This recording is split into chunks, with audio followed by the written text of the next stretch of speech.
नमस्कार मित्रांनो, मी प्रणाली तुमचं स्वागत करत आहे पनास किचनमध्ये. आज मी बनवणार आहे मेथीची मजेदार भाजी. ही नॉनव्हेज प्रकारे मी बनवणार आहे, तर तुम्ही खरंच अशी बनवून बघा, तुम्हाला नक्की आवडेल. आता सध्या तुमचे श्रावण चालू असतील, पण श्रावण संपल्यावर नक्की अशी भाजी करून बघा, तुम्हाला नक्की आवडेल. आता आपण बघूया तर साहित्य काय काय लागेल. लसूण, हिरव्या मिरच्या आणि 2 टॅमॅटो घेतलेले आहेत मी कापून, आणि ते सुके बोंबील घेतले आहेत साफ करून. मेथीची भाजी घेतली आहे चांगली धुवून त्याला कापून. आता मी कढई ठेवलेली आहे तापायला. कढई चांगली तापल्यानंतर आपण त्याच्यात 2 चमचे तेल टाकायचे आहे. तेल चांगलं तापल्यानंतर त्याच्यात आपण टाकूया लसूण. लसूण चांगली लाल होऊ द्या.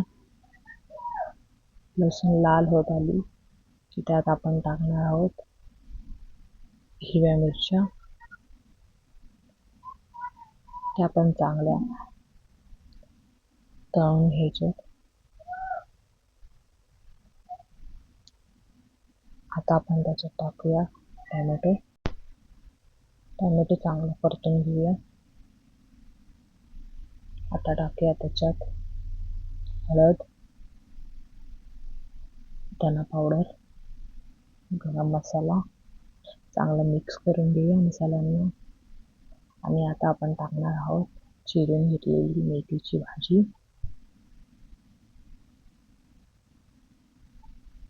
आता ताट ठेवून थोडी नरम होऊ देऊया मेथीची भाजी. तर चांगली मेथीची भाजी मिक्स करून घेऊया मसाल्यांमध्ये.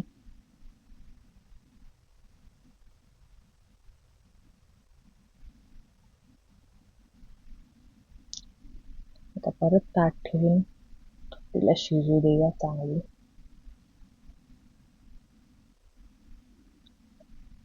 5 मिनिटांनी खोलून बघून परत तिला परतूया.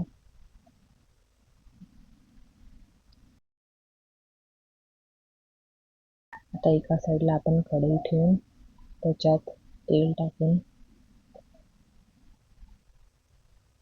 तेल चांगलं तापू देऊया. त्याच्यात बोंबील टाकूया आणि थोडे फ्राय करून घेऊया. जास्त लाल नाही करायचे, नाही तर ते करपून जातील. नॉर्मल लाल झाले की काढून घेऊया. आपले बोंबील झाले त्यांना काढून घेऊया. इथे भाजी पण आपली चांगली शिजली आहे, पाणी सगळं आटलंय.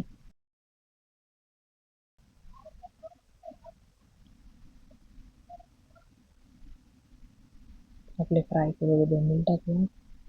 परत एकदा मिक्स करून घेऊया आणि 5 मिनिटासाठी झाकण ठेवून शिजू देऊया. 5 मिनिटं झाली आहेत.